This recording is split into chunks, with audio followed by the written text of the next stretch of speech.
నమస్తే, నేను మీ Ashok Kumar. Welcome to our channel. ఏపీలో జగన్మోహన్ రెడ్డి గారి నేతృత్వంలో ఉన్నటువంటి గత ప్రభుత్వము మద్యం స్కామ్లో ఎంత లోతుగా సపరేట్ వ్యవస్థను పెట్టుకొని మరి డబ్బులు ఆర్జించడం మనం చూసాము. దానికి ముఖ్య కారకుడు ఎవరురా అంటే పెద్ద తలైనటువంటి అప్పట్లో ముఖ్యమంత్రిగా పనిచేసిన అతను అని చెప్పి ఛార్జ్ షీట్లో కూడా పేర్కొన్నారు. దాంట్లో మొహమాటం లేదు. ఇప్పుడు తాజా ఇన్ఫర్మేషన్ ఏంటంటే, రోజు చాప కింద నీరులాగా హైకోర్టులోనూ వీటిల్లో ఏం చేస్తున్నారంటే, మాకు బెయిల్ కావాలో స్వామి అని చెప్పి వీళ్ళు బెయిల్కి అప్లై చేస్తూనే ఉన్నారు. కోర్టులు ఏమో తిరస్కరిస్తూనే ఉన్నాయి. అక్కడ ఉన్నటువంటి లాయర్లు, జడ్జిల యొక్క టైం వేస్ట్ అవుతానే ఉండాలి. ఇందులో భాగంగా ఇప్పుడు మళ్ళీ రాజకేశ్ రెడ్డి బెయిల్ పిటిషన్ వాయిదా పడింది. అంటే నిన్న విచారణ జరిగింది, దాన్ని మళ్ళీ వాయిదా వేసినట్టున్నారు. అసలు ఏం జరిగింది? ఈ మద్యం స్కామ్ కేసుకు సంబంధించి ఇప్పటికే పోలీసులు 2 ఛార్జ్ షీట్లు దాఖలు చేశారని, సరైన ఆధారాలు సమర్పించడంలో విఫలమయ్యారని నిందితుడు రాజకేశ్ రెడ్డికి బెయిల్ ఇవ్వాలని ఆయన తరపున న్యాయవాది పొన్నవోలు సుధాకర్ రెడ్డి వాదించారు. అరెస్ట్ అయి 120 రోజులు అయిందన్నారు. నిందితులు సజ్జల శ్రీధర్ రెడ్డి, పైలా దిలీప్ తరపున న్యాయవాదులు కూడా వాదనలు వినిపించారు. మొత్తం మీద రాజకేశ్ రెడ్డి అయితే అరెస్ట్ అయ్యి 120 రోజులైంది. ఈ పోలీసు వాళ్ళు 2 సార్లు ఛార్జ్ షీట్ ఇచ్చారు. దాంట్లో రాజకేశ్ రెడ్డి నిందితుడు అని చెప్పి దాంట్లో ఆధారాలు లేవు, సరైన ఆధారాలు చూపించలేదు, కాబట్టి ఆయనకు బెయిల్ ఇచ్చేయండి, ముందు ఆయన దుడుకోబోతామని చెప్పి వైసీపీకి సంబంధించినటువంటి అడ్వకేట్ ఎవరైతే ఉన్నారో పొన్నవోలు సుధాకర్ రెడ్డి గారు అయితే ఆయన బెయిల్కి అప్లై చేయడం జరిగింది. ఇంకోర్టులో ఊరికే ఉంటారు కదా, దాని పూర్వాపరాలన్నీ పరిశీలించి దాంట్లో నిజంగా రాజకేశ్ రెడ్డి ప్రమేయం ఉందా లేదా అని చెప్పి చెక్ చేసి, సరే దాన్ని ఇంకా మరింతగా లోతుగా విశ్లేషణ చేస్తాము, విచారణ చేస్తామని చెప్పి వాయిదా అంటూ తీసుకోవడం జరిగింది కోర్టుకు సంబంధించిన వాళ్ళు.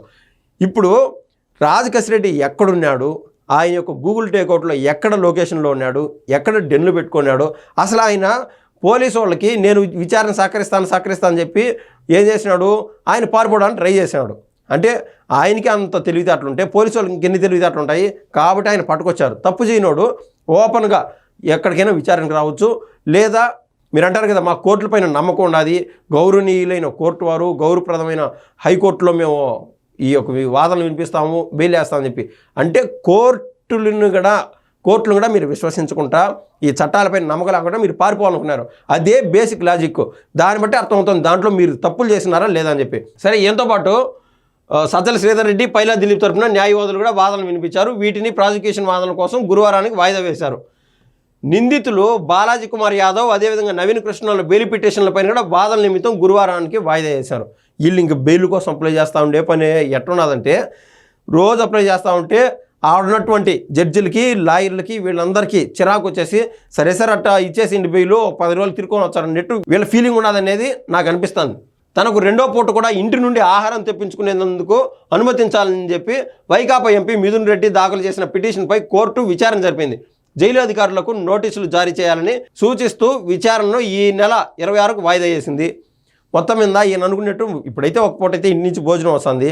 ఆ ఒక పూట భోజనం కూడా 2 పూటలు 3 పూటలు సరిపోయేట్టుగా కర్రీలు గిరీలు గట్టిగా చేసుకొని వస్తున్నారు. ఆ ఒక పూటే కాకుండా 2వ పూట కూడా ప్రశాంతంగా వాళ్ళు పెట్టేటువంటి అన్నంతో మిథున్ రెడ్డి సాటిస్ఫాక్షన్గా తింటా ఉన్నాడు. ఇలా కాదు, 2వ పూట కూడా వస్తే బాగుంటుందని చెప్పి, అంటే వేడివేడిగా తినచ్చు అని చెప్పి ఈయన యొక్క ఆలోచనతో మిథున్ రెడ్డి కూడా అప్లై చేసుకున్నాడు. 2వ పూట కూడా నాకు భోజనం కావాలని. కాబట్టి ఈ నెల 26కి అయితే వాయిదా వేసింది. సో ఈ 5-6 రోజులు కూడా 2వ పూట భోజనం అంటూ ఇంటి నుంచి రాదు. అందరూ ఎవరైతే నిందితులు తింటా ఉంటారో ఆ భోజనం ఆయన కూడా తినాల్సి వస్తుంది. దాంట్లో ఆశ్చర్యం ఏం లేదు. తప్పు చేసిన వాళ్ళు ఎప్పటికైనా శిక్షార్హులు. అక్కడేదో మునిగిపోయినట్టు, ఈడేదో వాసిపోయినట్టు ఆయన కుటుంబ సభ్యులు కానీ, ఆయన యొక్క అనుచర వర్గం కానీ, లేకుంటే సాక్షి సోషల్ మీడియా కానీ వీళ్ళందరూ బయటకు వచ్చి గగ్గోలు పెట్టడం అనేది చాలా విడ్డూరం అని నాకైతే అనిపిస్తుంది. సోమవారం, బుధవారం, శుక్రవారాల్లో ఇటువంటి ఇంటి నుంచి భోజనం తెప్పించుకునేందుకు ఏసీబీ కోర్టు గతంలో అనుమతించింది. ఆ వారాలను మార్చాలంటూ చెవిరెడ్డి వేసిన పిటిషన్ను కోర్టు స్వీకరించింది. అభ్యంతరాలు ఉంటే చెప్పాలని జైలు అధికారులను కోరుతూ విచారణ 21 వాయిదా వేసింది. సో మిథున్ రెడ్డి మాత్రమే కాదు, చెవిరెడ్డి భాస్కర్ రెడ్డి కూడా ఈ 3 వారాల్లో ఇంటి నుంచి భోజనం వస్తూ ఉన్నది. ఇప్పుడు అది బోరు కొట్టేసింది. వారాలు మారిస్తే బాగుంటుందని చెప్పి ఈయనైతే కోర్టులో పిటిషన్ వేసుకోవడం జరిగింది. ఇప్పుడు ఇంటి నుంచి భోజనం రావడానికి ఏమన్నా ఇబ్బందులు ఉన్నాయా అని చెప్పి అక్కడ పోలీసు వారికి ఈ యొక్క కోర్టు సూచించింది. ఆ పోలీసు వారు ఈ ఇబ్బందులు ఉన్నాయి, ఇంటికాడ నుంచి మాత్రం సమాచారం అది వస్తుంది అని చెప్పి కోర్టు వారికి వీళ్ళ దగ్గర ఉన్నటువంటి ప్రాబ్లమ్స్ ఏమైనా ఉంటే కోర్టు వారికి విన్నవిస్తారు. లేకుండా ఉంటే ఈయన అనుకున్నట్టు వారాలు మార్చే అవకాశం అంటూ ఉంది. ఈ నెల 21 తర్వాత హైదరాబాద్లోని ఫామ్ హౌస్లో సిట్ అధికారులు సీజ్ చేసిన 11 కోట్ల నగదు జమపై నిందితుడు రాజకేశ్ రెడ్డి వేసిన పిటిషన్పై కోర్టు విచారణ జరిపింది. తదుపరి విచారణ కూడా ఈ నెల 21కి వాయిదా వేసింది. సో కోర్టు వరకు వాళ్ళకి సమయం లేక ఈ యొక్క కేసులో, ఎందుకంటే 1, 2 కాదు, వీళ్ళు మనం చూస్తూ ఉంటే ఇదొక్క కేసులోనే 10 పిటిషన్లు పడి ఉన్నాయి. ఇంక మిగిలిన కేసులు కూడా ఉంటాయి కదా. కోర్టు సమయం అనేది అంత వాల్యుబుల్ కాబట్టి ఈయన వేసినటువంటి పిటిషన్ కూడా 21 గంటూ వాయిదా వేశారు. తనను అరెస్ట్ చేసినప్పుడు సిట్ అధికారులు స్వాధీనం చేసుకున్న 3 లక్షల నగదుకు మద్యం కేసుకు సంబంధం లేదని బాలాజీ కుమార్ యాదవ్ దాఖలు చేసిన పిటిషన్పై విచారణ గురువారానికి వాయిదా పడింది.